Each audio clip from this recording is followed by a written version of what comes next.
very short history with role playing games. I never really grew up playing many of them back in the day, considering the type of consoles I had.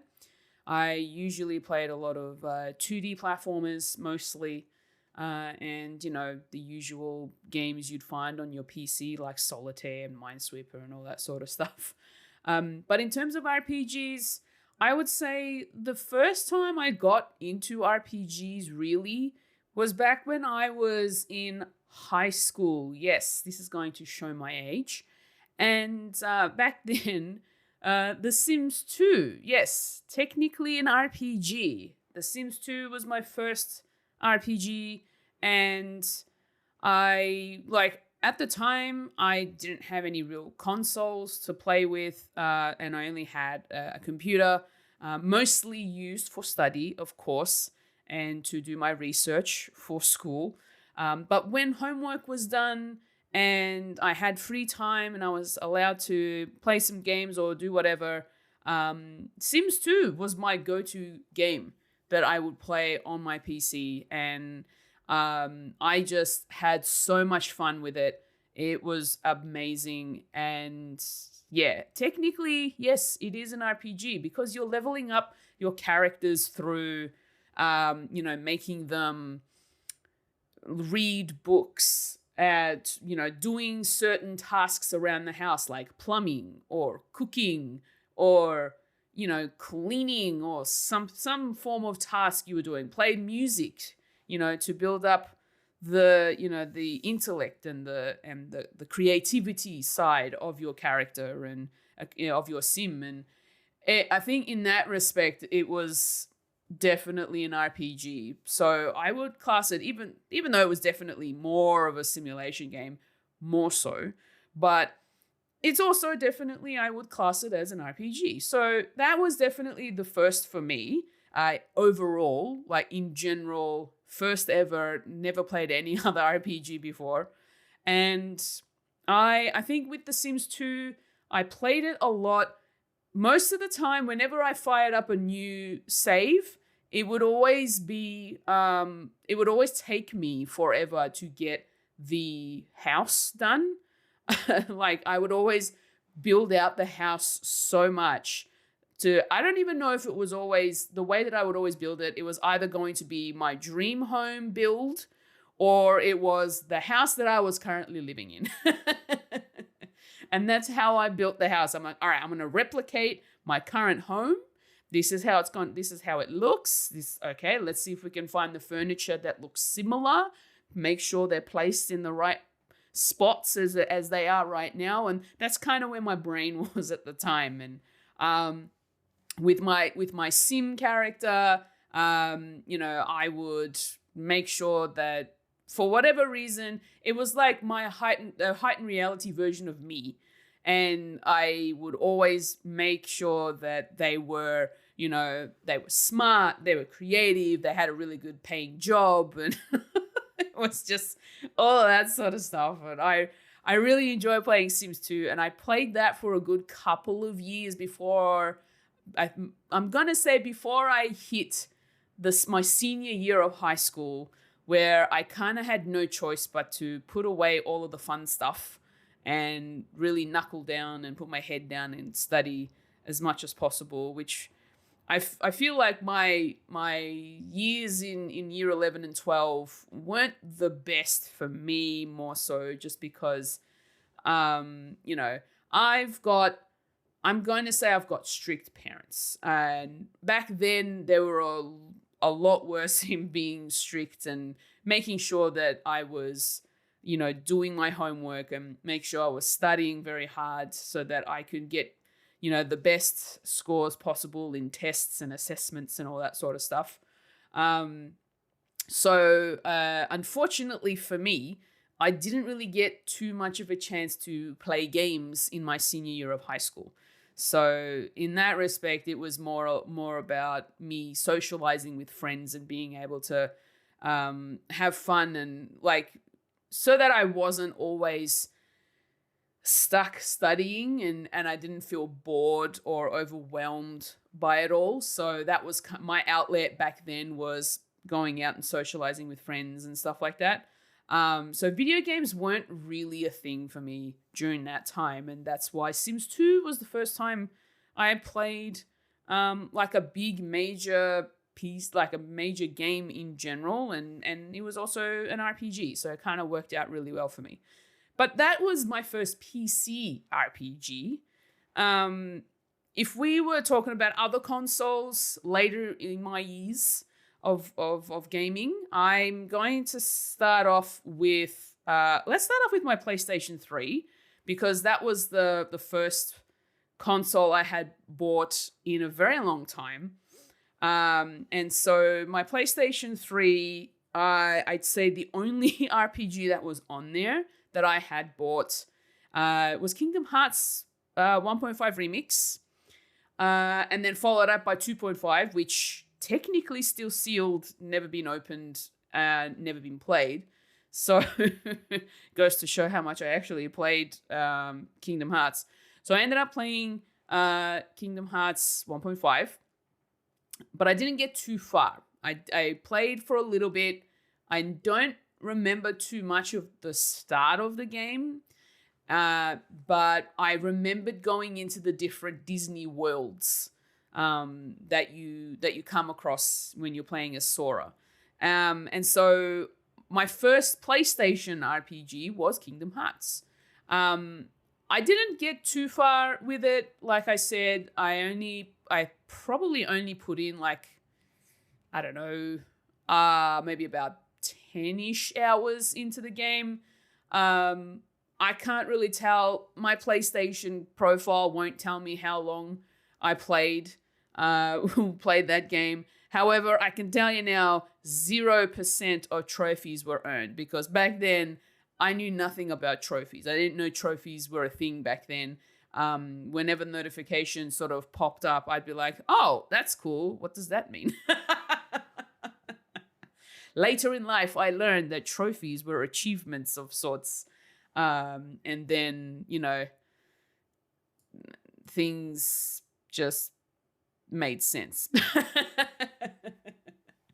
But back then, I wasn't really a trophy hunter. And so, like, whenever I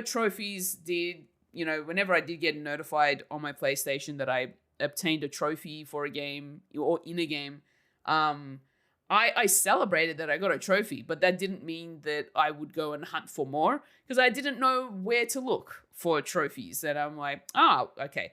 Most of the time, the trophies that would pop off were usually just related to, the story, or as you play something, like you'll do something a certain number of times and then you'll get a trophy. So it didn't really click back then for me. Wasn't a huge gamer, as you could tell. And so, but playing through Kingdom Hearts, I really enjoyed my time with it back then. I did get stuck somewhere. I think I got as far as the Tarzan world potentially, and then I stopped. I think that's as far as I got. So that might tell you how long I actually played the game. Probably not very long at all. And yeah, so I got stuck in the Tarzan world. I think I may have just gotten to the end of it before I moved on. And I wanted to get to the next world, but then I didn't. And then I never went back to it ever since. So it's kind of stuck in limbo now. However, I have since kind of kindled my love for PlayStation. And not too long ago, I'm going to say maybe last year, I wanted to see if my PlayStation 3 was still, like, if it's still powered on, if it was still playable. Lo and behold, after giving it a quick check to make sure there was no dust on the inside, I did my due diligence of checking to make sure it was clean and there was no dust. There was nothing. It was pristine. When I opened it up and there was no dust in there, I was like, wow, okay, cool. I must have did a very good job of looking after it. Well, there's no scratches or anything on my PlayStation, so that kind of makes sense. The only scratches that would have been on there was when I used to put my controller on there, or my media remote. on top of my PlayStation. That's probably the only time that was, if it has any minor scratches on it, that's all it would be. But other than that, like when I checked to make sure like it was clean on the inside of my console, I was very shocked with myself. I was like, I mean, I heard so many people say, over years there'd be dust accumulated in there, but apparently not. So I did pretty good. And yeah, recently when I did check to make sure it was still playable, my console does still work. My PlayStation 3 is still playable. My only issue right now is that my PS3, what did they call it back then? The DualShock 3 controller? Yes, the DualShock 3 has a bit of drift, unfortunately, just because of the way that I had packaged away my controllers. That I because I hadn't touched it in years, and it's probably sitting in a certain way, and so now I think the left stick was having some problems with drift. So unfortunately, I have a hard time. When I tried booting up, Kingdom Hearts again so that I could replay it, and I played for a little bit, but I was having a hard time keeping my character in place because of the drift on my controller, unfortunately. So it kind of soured the experience again. So I tried to go out of my way to buy. I'm sorry, I'm going on a bit of a tangent here about my PlayStation, rather than talking about RPGs. We will go back to it, I promise. I tried to jump onto eBay to see whether or not I could procure a new, or at least a pre-owned, PlayStation 3 DualShock 3 controller somehow within the country, and maybe I could get it in the color I want. So I found one that was blue. It looked pretty good, and they were like, it's pre-owned, but it's still in pretty good condition. I received it, I plugged it in, I started playing with it, but then I found, and this is one thing they didn't mention in their post, and I kind of wish they did because it's just a waste of time and money for me and for them. The left stick or the right stick, I can't remember which stick it was, but one of the joysticks, whenever you pushed it one way, it would just be stuck there. Like it wouldn't spring back into the middle. And I was very disappointed in that. I thought, why would you sell a controller that has this issue? Yes, it's pre-owned, I get it. But if that joystick doesn't go back, the point of that joystick is that you move it one way, if you let go, it should go back into the middle.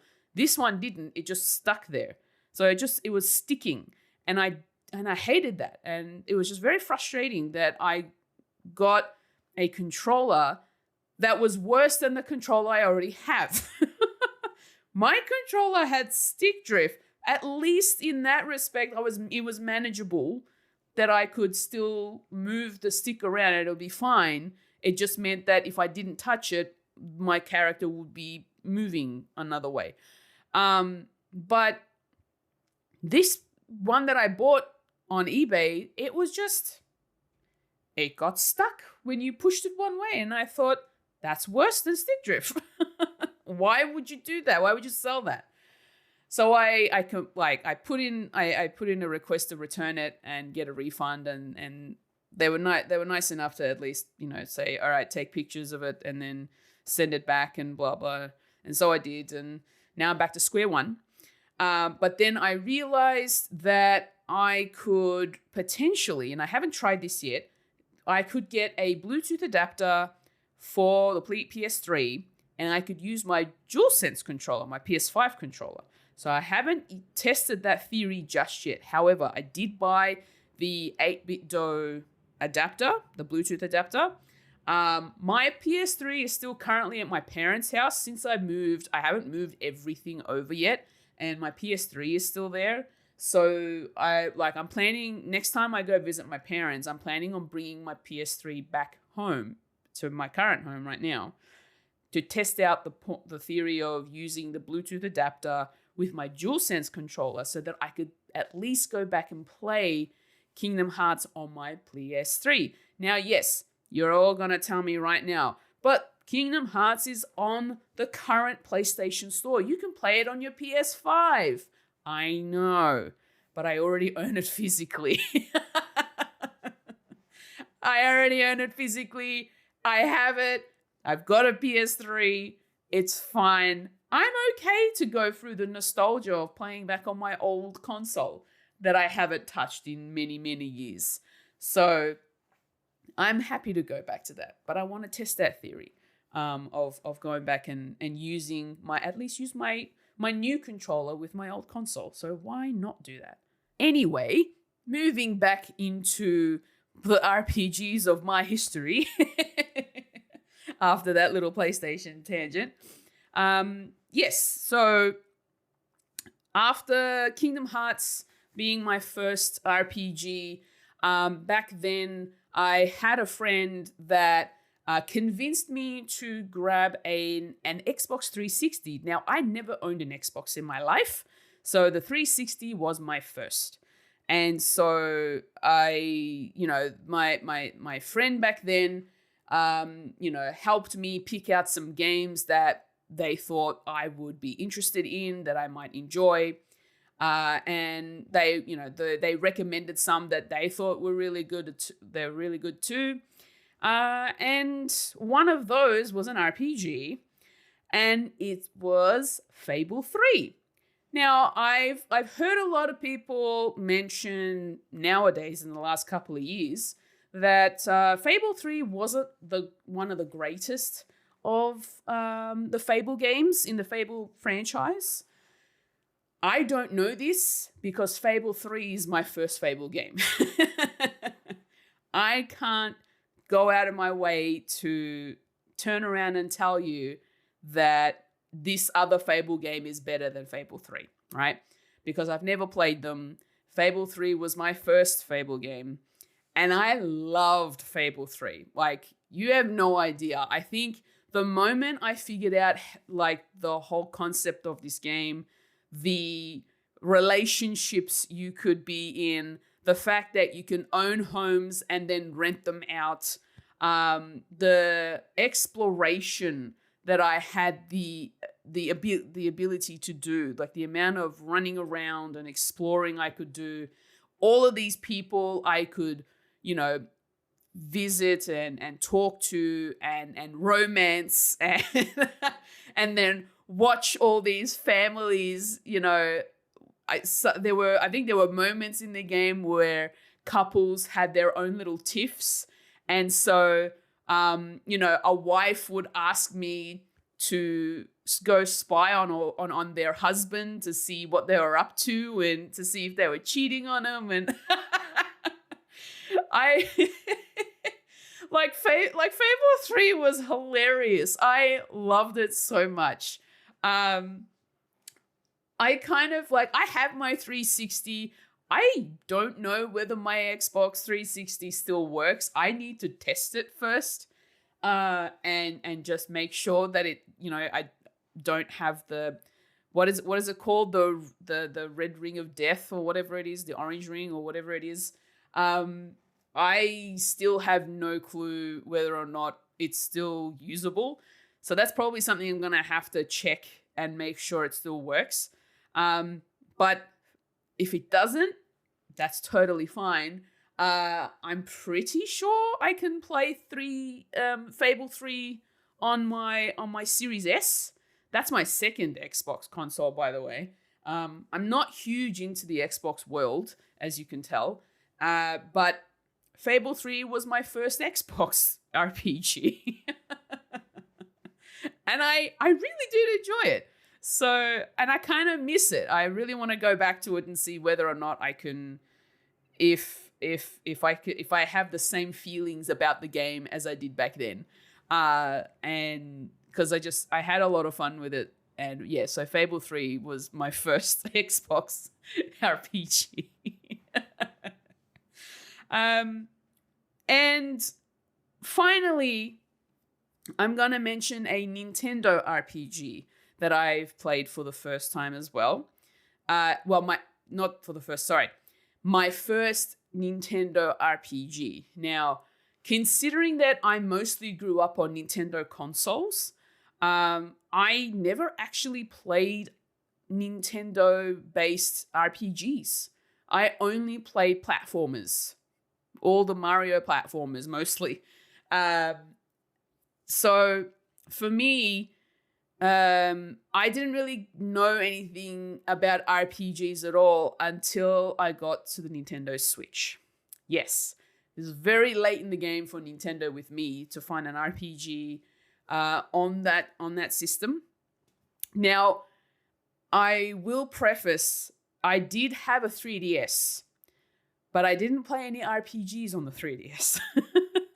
So even though I am playing an old 3DS game, in recent years, like within the last 12 months, I can honestly tell you that I never played it when I was growing up. I only had puzzle games and platformers. I had racing games. I had Mario Party, that sort of stuff.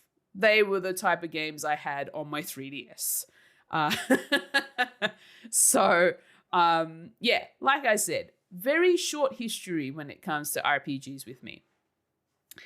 So here comes the Nintendo Switch. Now, I ended up picking up my Nintendo Switch a year after its launch. I didn't get it the year of launch. So when I bought my console, I can't remember what games I bought at the time, but I know later on, I would say, when did I play? I'm just trying to think. I feel like, all right, so Paper Mario and the Origami King. That is a game that I bought when it released, I think, when it released. Yes. All right, so it released in 2020. Now, at the time, I hadn't gone into, my current job is a retail store, and this retail store sells gaming consoles and technology and gadgets and all that sort of stuff. And it also, obviously, with the gaming consoles, they sell games. And Paper Mario the Origami King came out before I got my job at this current store at my current job.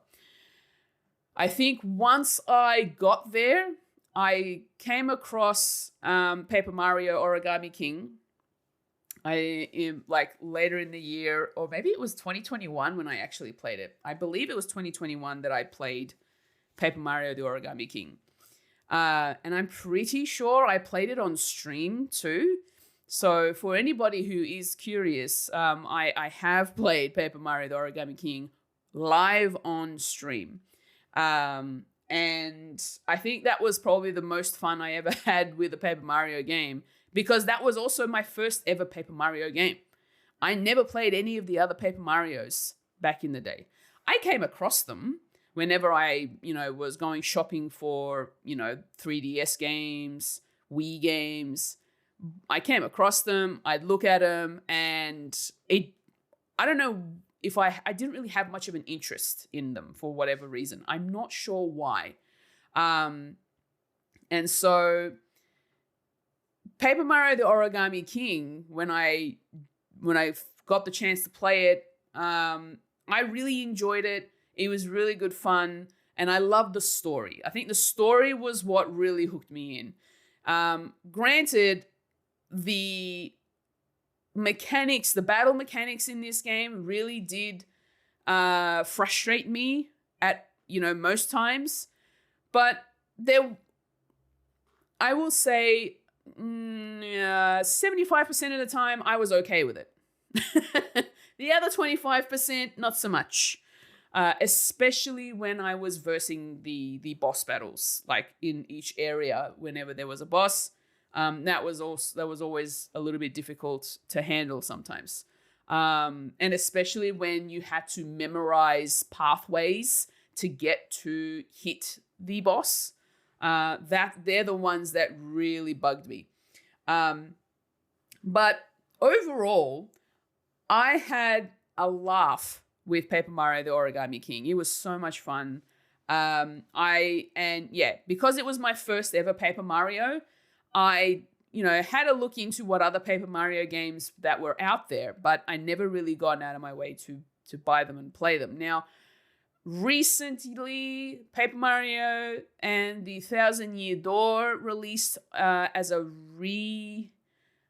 was it remaster on the Nintendo Switch? I'm not quite sure. Was it a remaster? Potentially. Anyway, they brought it to they pretty much ported it over from the GameCube to the Nintendo Switch, and I started playing it when I think it came out last year. So I bought it. I started playing it. I got as far as the third chapter. I finished the third chapter. The third chapter killed it for me. It was too much. Too much. I'm not sure. Here's the thing. I don't have the nostalgia that a lot of other people have for this game, unfortunately. Or fortunately. I don't know which way to put it. So, I can't say. But as someone who is playing it in my adult years, where I never played it back in the day when it was popular, I don't know. For now, it's been shelved. I'm going to put it that way. Not abandoned. I know it's been a while since I last touched it, but that doesn't mean I'm not going to go back and finish it off. Or is it? Who knows? I don't know. We might find out. We might not. Who knows? But I have marked it on my backlog as shelved for now. And whether or not it will get turned to abandon, will remain to be seen. So we'll leave that at that. But Paper Mario and the Origami King was my favorite and my first RPG on a Nintendo console in general. And I really enjoyed it. That was one of my favorites. Now, I want to talk about some other RPGs from my history, but considering that a lot of the games that I played in the past weren't that much of a past, like they weren't very long ago when I played them, within the last 5 years. So these last 5 years is where I'm going to say my gaming picked up even more. Granted, that was thanks to the lockdowns, of course, and especially where I live in the state of Victoria in Australia, and especially in Melbourne, we had the most strictest lockdowns ever throughout the whole world, I would say. One of the strictest. So my attention turned to video games, because it was literally the only thing that was going to keep me from going crazy at home, being locked up at home with parents and not being able to go anywhere. I had no job. The job that I was in at the time didn't have work for me because I was working in events. I worked as a security guard back in the day, and I worked at major events like sporting events, including and not limited to, the AFL footy, the soccer, the rugby, the tennis, all that sort of stuff. And considering that there was a lockdown, there were no sporting events happening where they needed security guards. So it was an unfortunate time for everybody. But for me, that was my time to jump back into video games because I wasn't really huge on them, growing up. I only got to play them at certain points in my life. In my 20s sort of flew by in regards to I just wanted to go out and have fun. I was a very outgoing person in terms of wanting to socialize with friends and always go out with friends and, go to their house and watch movies and play games and just do all sorts of different things with my friends. But then, I got to my 30s and it just that socializing aspect started to get harder and harder. And then, of course, pandemic hits, and that just, my social life just kind of instantly died at that point. And yeah, anyway, we'll not go into that side of the sadness of my life when that happened. But within the last 5 years, this is where I actually started playing more video games. I'm going to say that the next few, during this time, I started picking up just games that looked appealing to me, that I felt like I would have fun with. A lot of these were Nintendo games. And then I started venturing into just whatever I could find, essentially, that looked fun to me. I did play...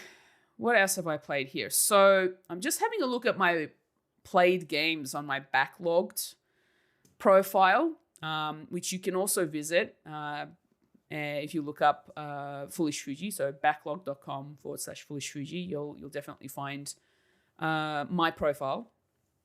And I've kind of sorted it, I filtered it out by RPGs. And I've only got one page of RPGs here. Now, I've already mentioned the ones that I played for the first time. Now we're going to go into some of these other RPGs. I've already mentioned Paper Mario Thousand Year Door when I talked about Origami King, so we can pop that one aside. Before the pandemic in 2018, and I don't know if I would class this as an RPG myself, only because it's more of a puzzle game. It's more of we'll say it's a horror puzzle game. Yes, I mentioned the word horror. But Backlogged is classing this as an RPG, and that is Murdered Soul Suspect. This game came out back in 2014, but for me, I didn't actually play it until 2018, so 4 years later. I did get a little taste of Murdered Soul Suspect on a friend's Xbox. So they were playing it on Xbox, and they gave me the control to see whether or not I would enjoy it. And I played the first little bit of it.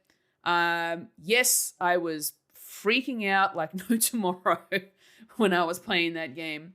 But I managed to play a little bit of it that I kind of liked where the story was going. And the fact that you had to, solve puzzles, because it was a detective-based game. I really like detective sort of murder mysteries style of games. And more so now than I did back then. And I was really enjoying my time with it. But I didn't really get to play too much of it back then. And I think back then, I don't know what they're called, but the really scary kind of like spirits, the demonic spirits that you had to face, they would, because you're playing a dead detective who's trying to solve his own murder, you come across these really, bad demonic spirits who would end up, eating your soul, essentially, because you're a soul spirit. Because these were spirits that had turned bad for whatever reason. And those things would jump scare you, and they'd have this screech of a sound, and it would freak me out every time I'd come across them. It would take me forever to just find a way to get past them without being seen. Or there was also a way that you could kill them, essentially. And there was a way of doing that, but I would always be too scared to do it immediately, because it wasn't just one in the same room, there were multiple. And so it was hard to time it whenever you see one floating past. If you want to sneak up behind it to kill it, they need to be facing away, but then you'd see another one floating into the same frame, which then ended up facing towards you, so that it would end up seeing you if you did try to kill the other one, and then and the crap hits the fan and you're dead, even more so. And so then you get taken back to the last save point. Murdered Soul Suspect, I actually did stream it and play it on my YouTube channel. So if you do want to see, and this is a very old Fuji, this is very old Fuji content. I shudder to think how that looks back now if I go back and watch it. But if you are so inclined in wanting to take a little peek at what my early streams used to be, you can go to my YouTube channel to find those Murdered Soul Suspect streams.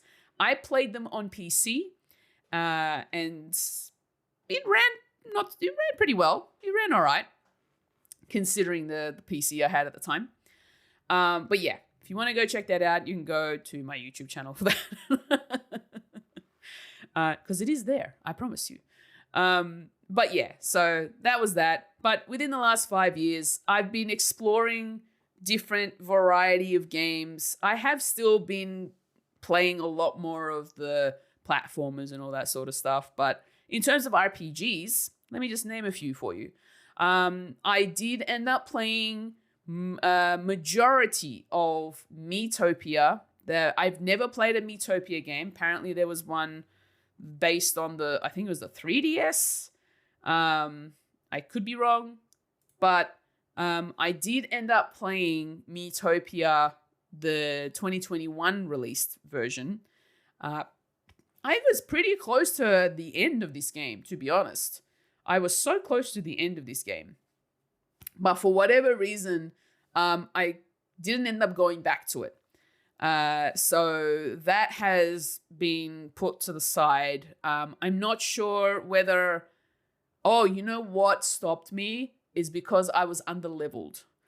Because I was getting to the final boss, and the final boss was kicking my ass so much that I didn't know how to beat it. So unfortunately, because of that reason, I ended up putting it aside and not worrying about it anymore. So yeah, I never got around to really finishing it, but I was pretty close to the end of Miitopia. But that game is absolutely hilarious. The fact that you get to create all these different Miis. I based the Miis around me and some friends. And it was a blast. I also streamed this on my Twitch channel. I had so much fun. We were laughing our heads off. The dialogue that's in this game, the way that the friendship levels, the way that the friendship levels build up, the fact that other Mii characters would see these friendships and get jealous and they'd get upset with you or the person that you're having conversations with. And yeah, I loved playing this, and the fact that you can give them different classes.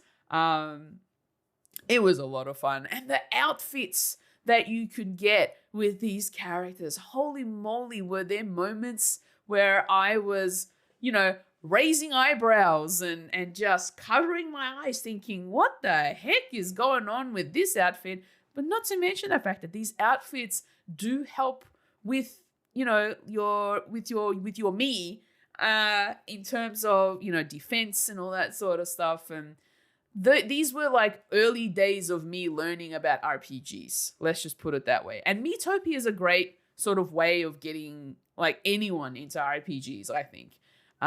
It's pretty simple, it's turn-based, and it's just hilarious. It's so much fun.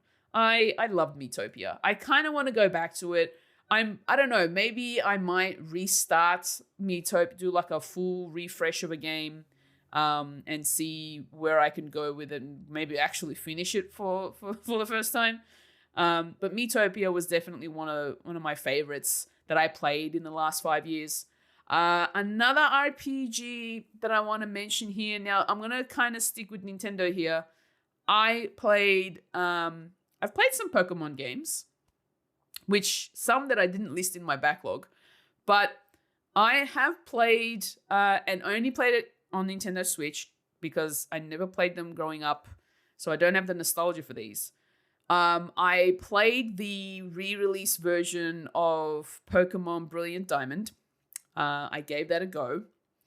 I managed to get, I think I finished just the main story of the game. But I think the last final leg of the story, I'm pretty sure when I was in Canada a couple of years ago, at the time of recording, I I was in Toronto, and I believe I got my friend Antix, who also came up to Canada to visit. I got my friend Antix to help me finish the story of Brilliant Diamond. And I'm pretty sure he'll vouch for me when I say this. He will definitely agree. And I don't have that nostalgia. So I was actually having a hard time getting through that last little bit of Pokemon Brilliant Diamond. But I will say, I did enjoy my time with it when I had it. I've since traded it in. I no longer own it. Which is and I could say the same for Pokemon Violet, because I did try Pokemon Violet and tried playing it for a little bit myself to see whether or not I would really get into it a bit more, because in more recent years I've been liking Pokemon and trying to get into Pokemon a bit more, because I'm from the era of the first 150 Pokemon. The first gen Pokemon, that is my era of Pokemon. Yes, I am calling out my age here right now. But in terms of the TV show, that's what I grew up on. I never played the games. I collected the trading cards. I did. I had a whole stack of them. And then I gave them away when I was a kid in primary school to my crush. I gave... This is how I was when I was a kid. There was this one boy that in my year level, not necessarily in my class, that was in my class, in my year level. He was a bit of a nerd as well, and he was also collecting Pokemon trading card game, like the trading cards. And this one, just for whatever reason, I knew when his birthday was. And so I decided I wasn't going to do anything with them. I was literally collecting these cards just for the pictures and because they were Pokemon and they were cool. I never used them to play with. Like, I never played with them, right? So I had a whole stack of cards. And I just wrapped it up in some paper and then... went up to him and gave it to him. It's like, happy birthday. And he was stoked. He was like, are you serious? I get to keep all these cards? I'm like, yeah, this is for you. It's your gift. I feel like I regret my decision. I wish I kept those cards. I feel like they would have been worth something if I kept them in good condition. But c'est la vie.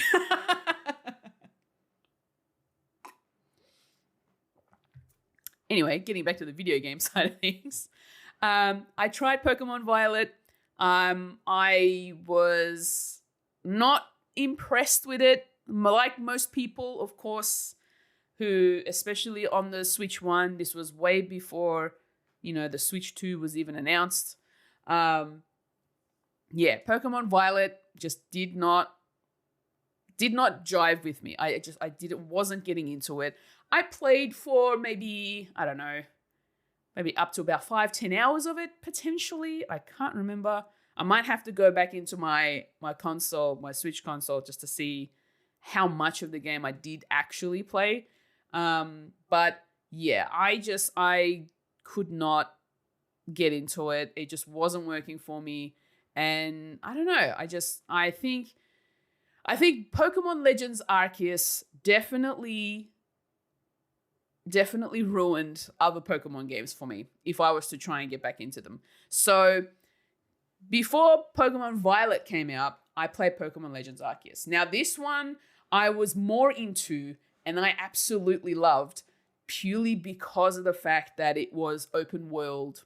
You could take your time just, exploring the world as well, looking for Pokemon, catching them, noting them down into the Pokedex, and just filling out the Pokedex in terms of what these Pokemon can do.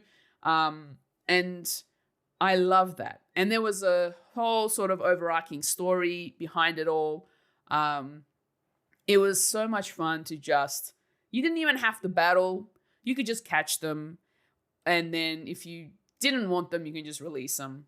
But otherwise, there were times that if you wanted to catch certain Pokemon in this game, you had to either fight them or feed them some their favorite food. I was really enjoying my time with Pokemon Legends Arceus. It was more my style of gaming when it came to a Pokemon game. Just being able to just go at my own pace, and not have to worry about a linear story or a linear path. I can just go wherever I wanted to and explore as much of the lands as possible and find as many Pokemon as possible. If I came across a Pokemon I didn't have in my Pokédex, I was like, cool, this is my moment to catch it. What do I need to do to catch it? All right, this is probably going to be a little bit harder because a lot of them have, different levels, of course. I had so much fun with it, and it kind of reignited my love of Pokemon in general, but not necessarily in terms of playing the games. I thought that I was really going to get into Pokemon Violet after playing Arceus because I thought, oh yeah, I really enjoyed my time with Arceus. Maybe Violet will definitely be something that I'm going to enjoy. But yeah, aside from the performance and graphical issues that game had when it first released, for me, Pokemon Violet, because it's kind of more in the linear style of things and you have to battle in terms of the story and all that sort of stuff, I wasn't really jiving with it. So that game also got traded in at the same time as Brilliant Diamond, unfortunately for me. And at this point in time, I'm not, and I'll just put this out there, at the time of recording, I don't actually have a Switch 2. And so I'm not actually going to be purchasing the new Pokemon Legends ZA or Z to A game. Although I was originally, when it first got announced, I was excited of the prospect of a sequel game to Arceus. When I saw more footage come out, there were more trailers, and then the gameplay trailer as well. I think it kind of put me off from wanting to play it, because it was mostly about the competitive side of things. You had to battle your Pokemon. Things were going on at night, so if you went into certain areas, you'd be versing these Pokemon, and so yeah, it's not my style of gaming, I think. I'll be happy to live vicariously through everyone else who loves the series and who's really, really excited for the new game that's coming soon. I will live vicariously through all of you, and I'll be very happy for you. So I'm gonna leave it at that. I'm not gonna go out of my way to yuck anyone's yum, because everybody's got their own taste. So if you love the Pokemon series, if you're really excited for the new Pokemon Legends game, the more power to you. I will live vicariously through you and your love for it. So I hope you really enjoy it. I hope you do.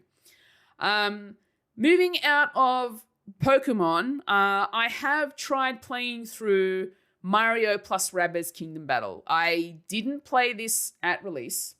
This was more of a later in my Switch gaming life kind of a purchase. And I played a bit of it. I've never played an RTS game. I'm going to say this is an RTS game, Mario plus Rabbids. And at the time, when I was playing it, I was enjoying it for a little while, and I love the humor with the rabbits as well. So I really did enjoy that aspect of the game. But when it came to the battles, which is essentially the main mechanic of the game, when it came to the battles, it wrecked me. I was having such a rough time trying to get through the areas that I needed to get through. The rabbits that we were versing, especially those bigger rabbits that were a bit more powerful, and they forced me to rage quit. I could not. I'm not huge on strategy games or tactical games, but I'm still glad I gave Mario and Rabbids a shot, considering how beloved that series is. I know a lot of people enjoyed playing Mario plus Rabbids, but yeah, I don't know.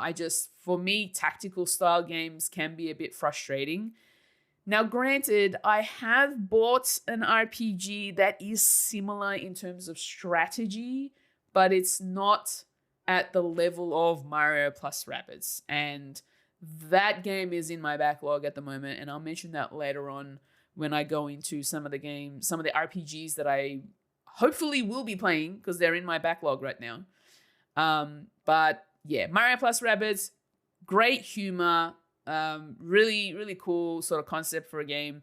The strategy, the tactical moments, the battles itself was just not fun for me as much as some other RPGs that I've played. So yeah, that's Mario and Rabbids for me.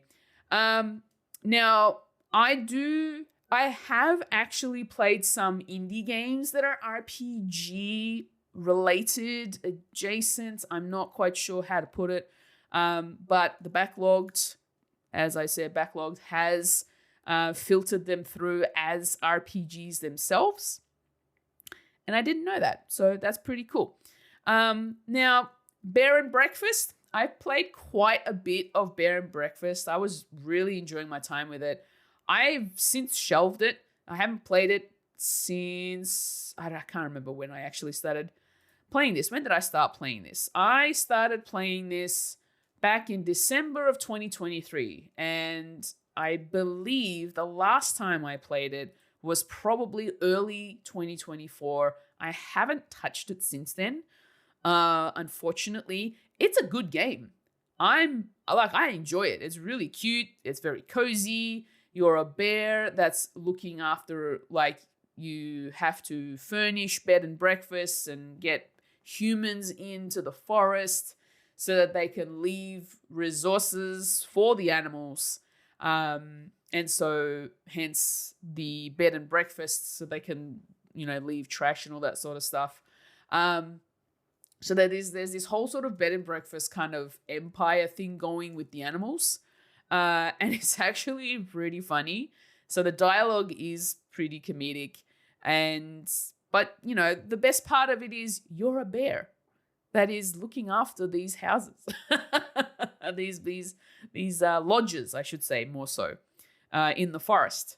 And there is a cute little sort of story behind it. It's more of a management style game, but I can see why they would also call it an RPG, because you're trying to also level up these lodges and all that sort of stuff, and your character, and it's actually pretty cute. I was enjoying Bear and Breakfast. It's pretty good fun. Another RPG in the indie gaming realm, which is a game that I really should go back to and finish, but I was actually enjoying that one too, and I did play a little bit of it on stream, and that is a game called Battle Cakes. Now, I was actually very excited when I first heard about this before it released in March of 2024. I was very excited at the concept of a game where you get to play as a little cupcake. Lo and behold, I find out it's an RPG, and it's actually pretty funny. It's a turn-based RPG. It's very colorful, very cutesy, and you're exploring towns. There is a story with it, so it's a bit more linear than most other RPGs that I have come across, and it's just, you're a cupcake. And there is a character customization for your cupcake, and that is awesome. I love that. Then you come across all these other types of cakes in this world, and they're not just cupcakes. You'll come across eclairs, you'll come across chocolates and candies, and yeah, it's absolutely adorable and just very colorful and humorous. So I can definitely say that, Battle Cakes is kind of up there. I do want to go back and finish it. I do not know whether I am halfway. I don't think there have been many people who have played this game because there have not been many reviews for this game. Nor is it in How Long to Beat. Nobody has uploaded a time on How Long to Beat this game. No one. Zero. Because this is a underrated gem. It has gone right under the radar of everyone. And now I am here to preach to you all. Please, if you like RPGs and you're into the turn-based stuff and you like some humor and you like cutesy style, cozy looking games, play Battle Cakes. It's awesome. I definitely want to go back and finish it. I might finish it on stream. I'm not 100% sure, but I might also finish it in my own time. Who knows? But Battle Cakes, please, friends, please play Battle Cakes. Please, we need more people to play it so we can get more stats up on How Long to Beat and have more reviews in. And yeah, please just play Battle Cakes. Let's see. What other indie games have I played? The Last Campfire. I don't know that I would really call that an RPG though. I wonder why they called it an RPG. It's more of a puzzle game. But I suppose you could say it's a bit of an RPG, maybe, in the way that you solve the puzzles and all that sort of stuff. But I feel like there's always going to be a certain way to actually solve those puzzles. So I don't know. But anyway, all right, maybe picking out some of the games that are a bit bigger that I have played. God of War. I have played through God of War. There we go. A PlayStation exclusive game. I played through on stream from start to finish. It was a good game. It was a very good game. Very well made, story told very well. I just don't consider it, in my opinion, because of my taste in games, it wasn't something that I really loved like a lot of people have. And I'm not knocking the game in terms of how well it was received by everybody else. The storytelling was done very well, and the visual, the art design, just everything was really cool. For me, it was the way that you had to level up your characters, the Kratos and the Atreus, and then having to the way that you were fighting. I played it on normal mode for maybe the first quarter of the game, potentially, but then I had to bump it down to easy because of how difficult those battles were for me, particularly. And then I finished the game that way. But even on easy mode, it was really difficult to get through some of those battles, like fighting those enemies and trying to kill them and all that sort of stuff. So, but in terms of and the overall story of it all, it was pretty cool. I really enjoyed it. I just didn't love it like everybody else did, which, that's just me. It may not be everybody else. Like, there's people out there who didn't really like God of War at all. But I feel like they might be the minority, considering that all I've heard was nothing but a lot of good things about God of War 2018. I have not gone out of my way to play Ragnarok, purely because I know that if I wasn't in love with God of War 2018, I don't know how much more of that I was going to enjoy in Ragnarok. And I know a lot of people have also mentioned that Ragnarok plays better, has a better story potentially, but I don't want to, I don't know how to put this. It's one of those things where if I wasn't really enjoying the game, the first game, I don't know whether I'll enjoy the sequel just as much or more. I mean, I won't know unless I try, and I do understand that, but maybe I'm just not that really interested in the world itself, more specifically. I might go out of my way to watch a playthrough of Ragnarok. That would be something I'd be interested in doing, just to see how everybody else plays through it, and just, to find out the overall story of it all. That'd be something. That'd be really cool. So I might do that, but I don't know that I have the patience to play through another one of those games, to be honest.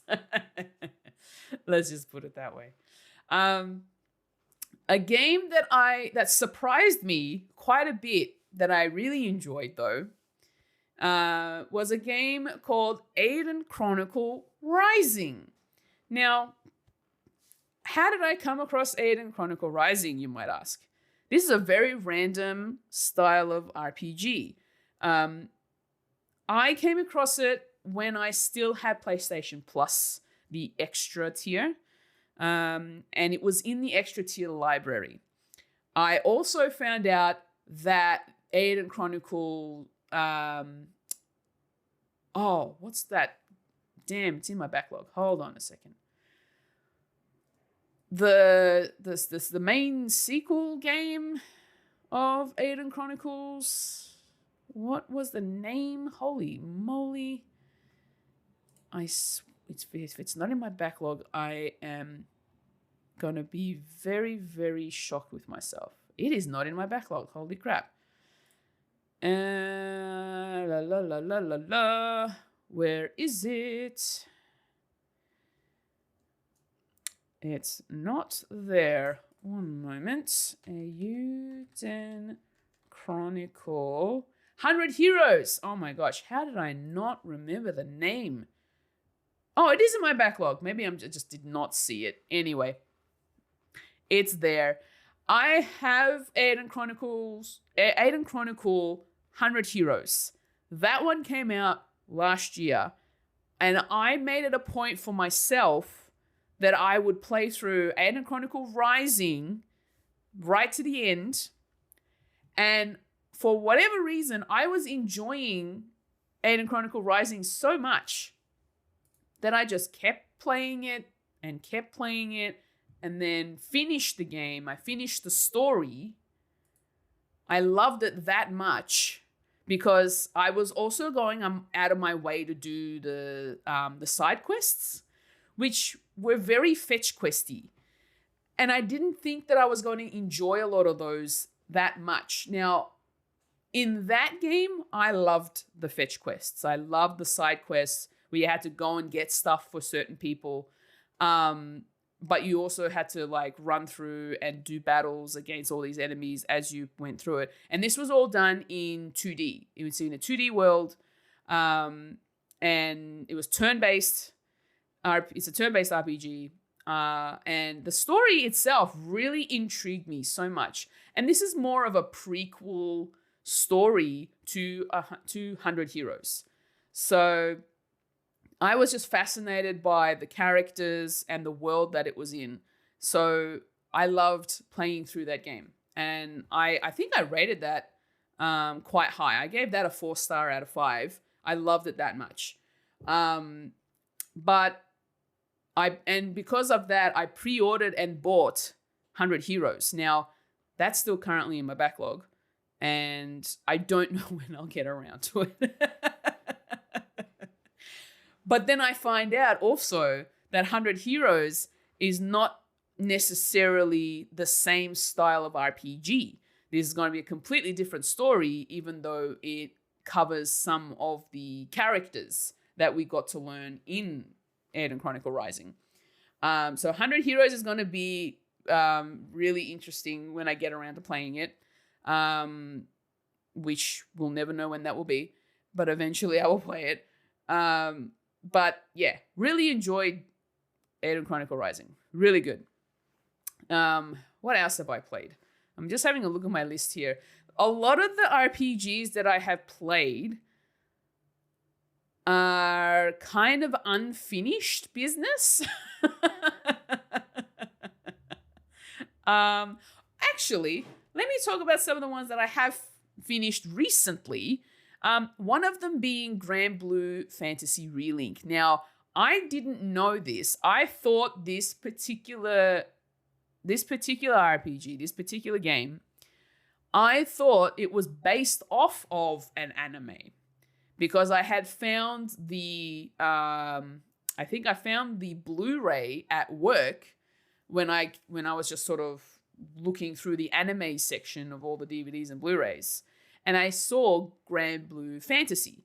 Now, what I didn't know was the anime is based off the video game.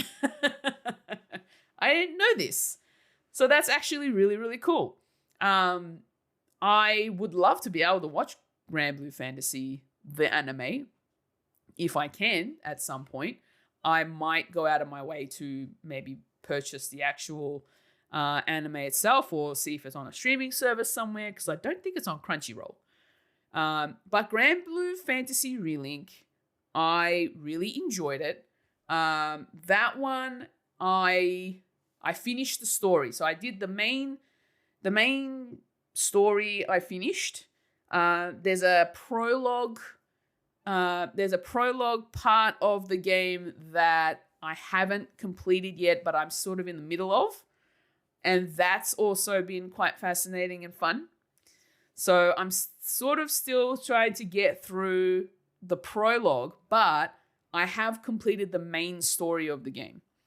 And I liked it. I liked it very much. And that was I believe this was what was it? It was a spin of a wheel choice. So I had community members from my Twitch chat.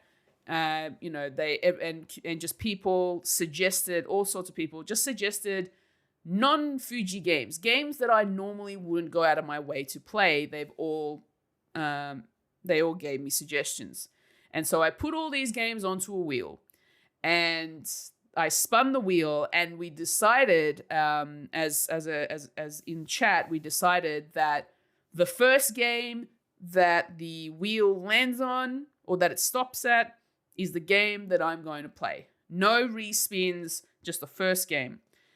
And it landed on Granblue Fantasy Relink. And you know what? I'm glad. I'm really glad it did. I really enjoyed my time with it. It was good fun. And I still continue to enjoy the prologue, at least. But the game that I played prior to this particular RPG was a different RPG. Now, this RPG blew my koala mind. This is a game that I describe as a game that I have never experienced in my life. It is absolutely S-tier video gaming. It's S-tier storytelling. And it's just gorgeous in terms of the unique world that you are exploring and experiencing. Yes, I am talking about Clair Obscur Expedition 33. Holy crap! What a game, people! What a game! I did not think that I would fall in love with an RPG as much as I did with Clair Obscur. I heard nothing but good things from many people in my circle, in my gaming circle, that were giving high praise for it. The reviews that were coming through were, very high. And I didn't want to end up spoiling myself because I thought this sounds like a game that I could get into. It's French, first of all. It's not Japanese, it's French. It's not an anime style. It's kind of live action-y, if you want to call it that, but it's CG mostly. Mostly. It is CG. And it's fully voice acted, as most RPGs are. This game the storytelling just blew my mind so much, and it got me hooked in from the first chapter. Not even, I think, I can't say from the first chapter because it means that I played quite a bit of it if I got to the end of the first chapter. It hooked me in after like the first hour. The first hour of the game, which was essentially kind of teaching you, like, it was giving you a story about the world that you're in, the things that are happening in this world, the gommage, how that kind of happens, the fact that there's a paintress who will decrease the number every year in terms of age on how long you get to live. And it really just hooked me in so deep. I wanted to learn more about this world, and I wanted to experience more of it. Now, this is a turn-based RPG like no other, at least for me. I know a lot of people out there who have played a lot of games out there that are similar in terms of its gameplay mechanics. I myself have never experienced this type of gameplay. More so to the fact that it relies on parries and dodges and counterattacks, especially, to be able to beat your foes. I had to make sure that I learnt the timing for every enemy that I came across. And by the end of the first chapter, I think I got the hang of how to do parries. I was still really bad at doing the parries, but I managed to get my head around how to do them so that by the time I got maybe halfway through chapter 2, I was actually starting to understand how the parries and the dodges were working in terms of timing, listening out for audio cues or visual cues. So when it came down to it, by the time I finished the game, I knew exactly what I needed to do. The characters in Clair Obscur really did. I fell in love with them. I fell in love with these characters so much. There was so much emotion and heartache and just pure sort of love for each other with all these characters. I fell in love with Esquier. Esquier is the best. He's the best character. And he's just so wholesome. He's very cozy, very helpful, and very powerful. Didn't realize how powerful he was, but he's very powerful. And I loved Esquier mostly because of how cuddly he was and cute and all that sort of stuff. If ever there is a plushie of Esquier, I don't care how big or small, I want it. I absolutely want Esquier as a plush. But yeah, look, this particular game, Clair Obscur,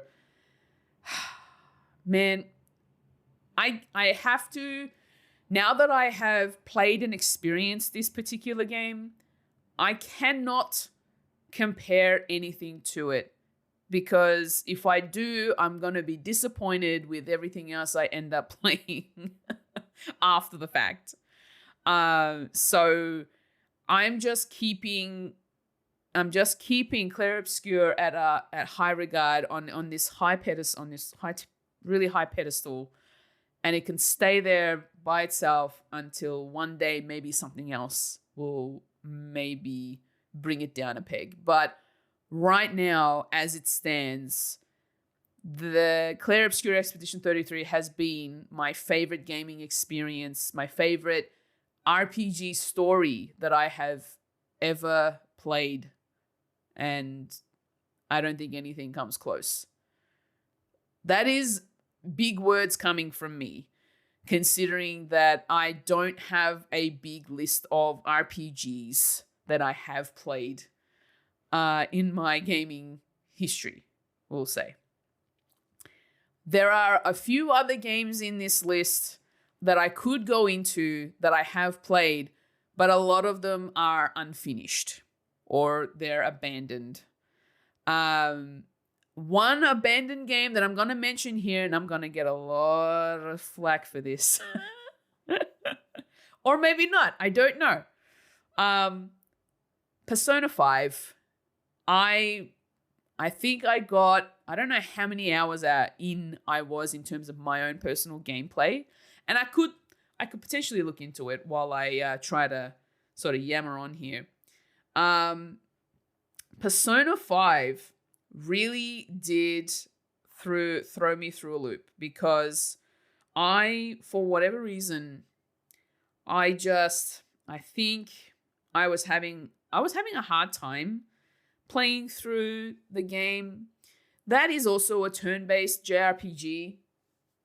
The only thing I will mention about that game that I think that really had me a bit frustrated was the map and how lost I got trying to find places. I was having such a rough time trying to find where I needed to go, especially when I needed to find the weapons store. How difficult is it to find a weapons store? Persona 5 did not make it easy for you to navigate in this game. I managed to get as far as all right, let me put it this way. I was still on the PE teacher, which I believe is the first dungeon. I got as far as his boss battle. I don't think I finished that area. No, I didn't. I didn't get to the point where I had the final battle with him to then kill him off, quote unquote. So that's as far as I got with Persona 5, and I have since not touched it. I don't know that I'll ever be going back to it, is the thing that I'm going to mention here. Only because of how long this game is. I did not realize that this was going to be such a huge game. I heard many people talk about the fact that it took them over 100 hours, actually over 150 hours, to just finish the story and go through some of the side quests. I'm not that type of person to go out of my way and play a game for that long. I am not counting Animal Crossing here. I don't care what people say. Animal Crossing is a whole other kettle of fish. Don't put Animal Crossing into this. That is a completely different game. Now, in regard... everybody's going to be yelling, but it's an RPG. It's the same thing. No, that's a simulation game. Don't worry about that one. And it was played during a time where everybody had nothing else to play or do. And so that was their only social outlet. Leave Animal Crossing out of this.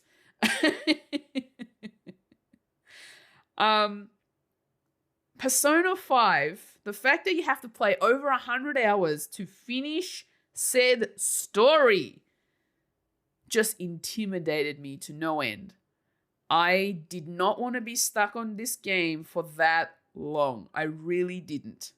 Okay, I have found how long on my true trophies profile. It gives me my time played. I played 13 hours and 11 minutes of this game. And the last time I touched it was back in April of 2022. That's how long it's been. I don't think I'm going back to it. At this stage, I don't think I'm going back to it. There might be a time in the future where I might think, okay, you know what? I've given it enough time that I might just restart the game from scratch. And I might actually be keen to check out more of this game and see how far I can get with it, because I've heard nothing but good things about it, because the story is really cool. Now, I also know that there is an animation for this particular game, and that makes me want to watch the anime more than going and playing the game itself. Just saying.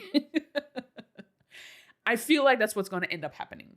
I'm going to watch the anime and watch it from start to finish, and then I'll be like, cool, I know Persona 5 now. I don't need to play the game. That's what's going to happen with me. But that's how that's what's going to happen. I'm just putting that out there now. I think now is a good time. Now, there are a lot of other games in here. I did play Super Mario RPG, if we're going back to Nintendo. I played it from start to finish, but I've only played the Nintendo Switch version because I never played the original. I loved it. I really enjoyed that game. It was actually quite fun.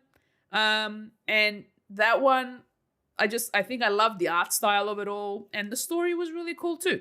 So, Super Mario RPG, good fun. And that's probably one of my other favorite Mario RPG style of games. So yeah, there you have it.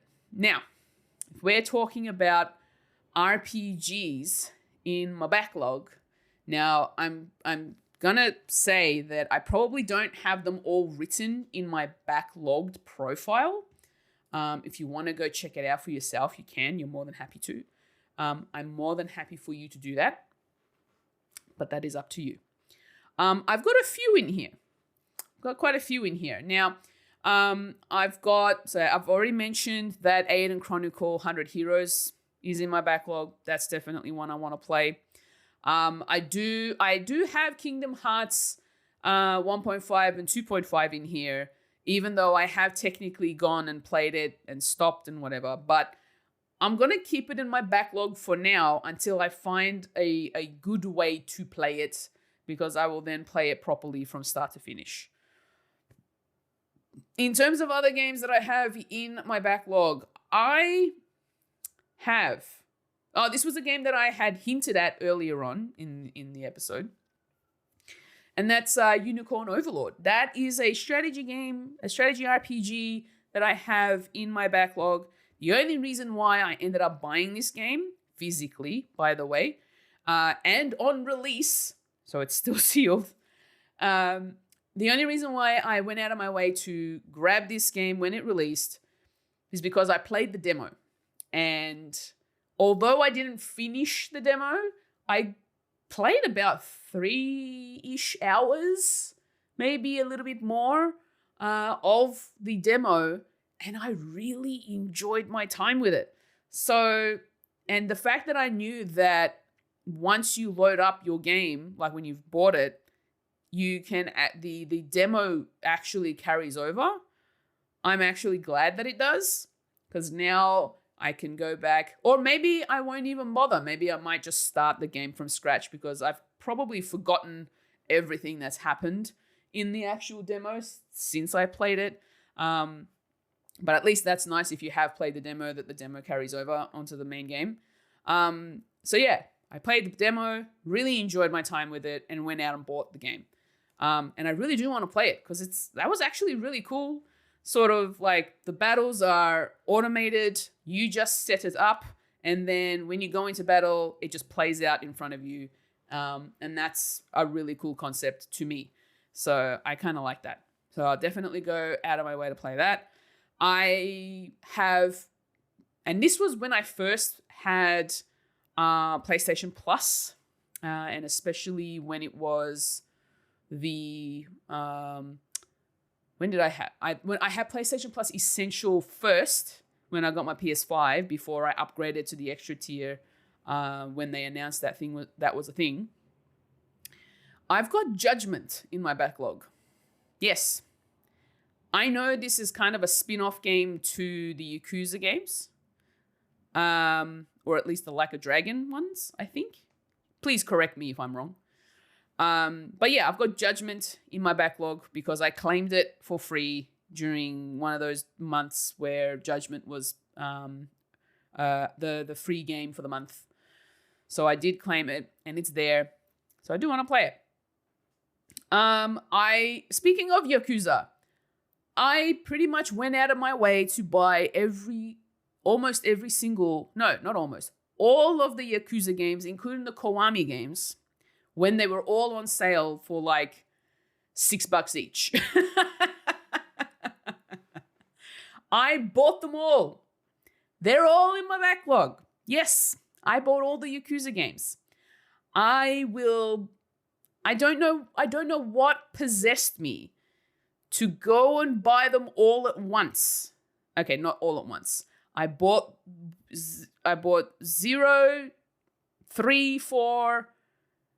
I think there's a 5 somewhere and 6. But I don't know if they're all kind of considered RPGs. They probably are. I think 0 is more of a beat 'em up. But yeah, I just went out of my way to buy all of the Yakuza games because when I watched through the first hour of the game of Yakuza 0, and I was intrigued by the story so much that it felt like I was watching a Japanese drama series, and I thought, I need to experience this. So I went and bought it. I did start playing it, but I have since shelved it because I think at the time I just, not so much that I wasn't getting into it. I think it was just at the time there were other games that I wanted to get to. And so those other games pulled me away from Yakuza 0. So I will eventually go back to it and then go through and play all the other Yakuza games, including the Kiwami ones, because I do own them. I bought them digitally. Silly me. I don't know why I did it, but apparently the series is pretty cool. So I do want to go through and experience those at some point. I have Xenoblade Chronicles, the definitive edition. Now, I did start it, played about an hour or so, and then I stopped. Mostly because it's very, I think the combat system was the thing that threw me off a bit. And so that's why I threw it back into my backlog. I'm going to, if at some point, because I own it physically, but there's a possibility I may end up trading it back in because I bought it pre-owned. At some point, maybe I might go back and restart it and try and play through it and see if I actually like it. Because I heard nothing but good things about the story of it all. That's the thing about me with RPGs. If I hear that the story sounds good, or, I see trailers for the game and it hooks me in because of its story and because it also has, it's fully voice acted. This is another thing. If it's a good story and it's fully voice acted, you got me. All right? You got me. So maybe I might give Xenoblade Chronicles Definitive Edition another chance. So that is why it is in my backlog. I also, at the recommendation of friends, have managed to purchase Mass Effect, the Legendary Edition. So I have the Legendary Edition. I bought it when it was on sale. I think it was like $3 to $5 Australian. And and I bought it. I think I bought it on PlayStation. Or did I buy it on Xbox? I can't remember, but I did buy it. I do have it. I own it. And I've heard a lot of good things about this particular franchise. Not my style of game, I will say. I'm not usually the type of person to play like the shoot 'em up style of games, like FPSs and all that sort of stuff. Not my type of thing. But apparently the story of Mass Effect is actually really good. And when you tell me that the story's good, I will give it a chance. So at some point, I will definitely get around to playing that as well. I also recently have bought, what did I buy? I bought a game that has one hell of a title. And this is actually a card-based RPG that I didn't think I would like, but I played the demo for it on PlayStation and I really liked it. But then I found out that it was on sale recently, last week, I believe, at the time of recording. I ended up finding out that Yohane the Parhelion Numazu in the Mirage. That is the title of the game. Believe me, that is the title of the game. That game was on sale. I had been given a gift card as a birthday present to the Nintendo eShop. So I thought, you know what, why not? I'll buy it on the Nintendo Switch.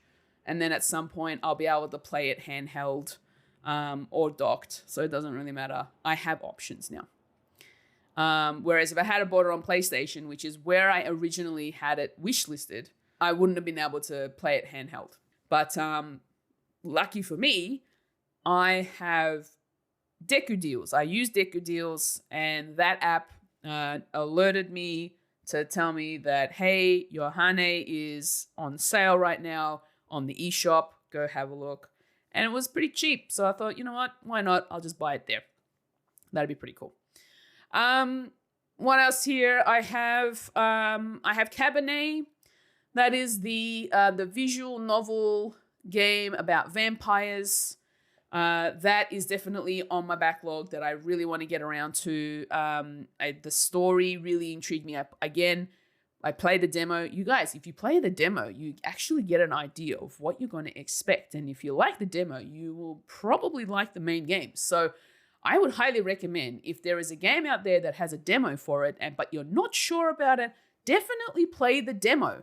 And then that way you'll know whether or not you're going to buy the full game that way. That's how I mostly decide whether or not I'm going to buy games or that I'm interested in buying the game in the future if it hasn't been released yet. That's how I came across Cabernet. I played the demo, loved it, and then I managed to grab it. Although I will say, Cabernet was I got a code for that one from Xbox Canada, so I appreciate that. That one I really want to get to. It did come out earlier this year. I think it came out on Valentine's Day this year, 2025. I do want to play it. It's good fun, and it's fully voice acted, which I love for a visual novel. And it's choice based as well. There's choices matter. It is a choices matters RPG.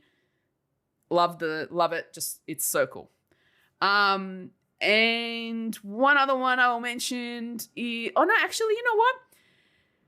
There's 3 in my backlog here, and I'm going to call out one. Savoy Prime, my good friend Savoy Prime. He has recommended so many games to me in the past. A few of which I have actually bought, and they're in my backlog. I'm sorry, Ron. I will get to them, I promise. One of them being To the Moon. That is in my backlog. Apparently, it has a really sad story to it, and that, again, stories will definitely hook me in, and especially if they're emotional ones, I'm there. Another one that he also recommended was a game called This Way Madness Lies. he immediately told me the moment he told me that it's almost like these characters kind of look like Sailor Moon sort of characters. That literally just like, you said Sailor Moon, you had me at Sailor Moon. All right, I'm in. I love that thought. I love that idea. So I have This Way Madness Lies in my backlog, which I really want to get to. And then the last one that Mr. Savoy Prime also recommended to me, that I did also buy, is Cosmic Star Heroine. That one looks really cool too, and I'm looking forward to eventually getting around to playing it. And if you're also keen on checking out some of the games that are in my backlog for that are RPGs more specifically, you can head over to backlog.com/foolishfuji, and you can have a look not only at my backlog, but all the games that I have played. Check out my profile, and then also check out the game that I am currently playing. Like, I've got a couple of games on the go. One of them being Cult of the Lamb. So not necessarily an RPG, or maybe it is. I don't know what have they categorized it. Have they categorized it? They've categorized it as an RPG, but it's more of a what do you call it? A roguelite kind of a style of game. So that's why I didn't really call that one out. I'm currently in the middle of it, and I've been playing it on stream as well. So if you want to come hang and watch me play some Cult of the Lamb, you can definitely do so over on twitch.tv/foolishfuji. But I think that's pretty much it in terms of what RPGs I will hopefully be getting around to at some point in the future. And my general history in RPGs. Now, it's not, I know I have waffled on for a little over an hour and a half here about all of the games that I have played and some of the games that I will be playing, but it's not a big list. It really isn't a big list of RPGs. Yeah. I've just, for whatever reason, I've gained this appreciation for RPGs even more within the last 12 or so months. So the last year or two, I have appreciated RPGs even more so. And now I'm going out of my way to find more RPGs. And so I've actually gone out of my way to wishlist some more RPGs. Let me see what games I've got right now that's wishlisted. Maybe just on the PlayStation side of things, in terms of if there are any other RPG that I do want to get around to. Okay, this is going to blow everybody's mind. I feel like I am ready to check out Final Fantasy VII Remake. I've only played Final Fantasy 16. Now, the reason why I didn't mention Final Fantasy 16 as a game that I have played in my RPG history is because even though it has a lot of RPG elements in it, it's a linear story.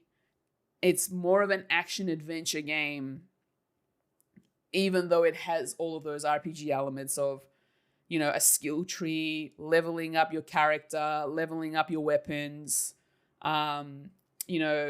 doing side quests for NPCs and all that sort of stuff. But I'm going to have to side with the gamers out there who don't consider number 16 as an RPG after playing it. That was technically my first Final Fantasy game, but it's not an RPG. After checking out some of these other RPGs in the last couple of years, I have now sort of made that consensus for myself, in my opinion, that it's more of an action adventure game with RPG elements attached to it. And that's not even a bad thing. Like, I'm not saying it's a bad thing.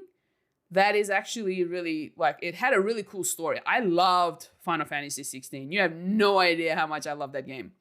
But yeah, it's technically not an RPG.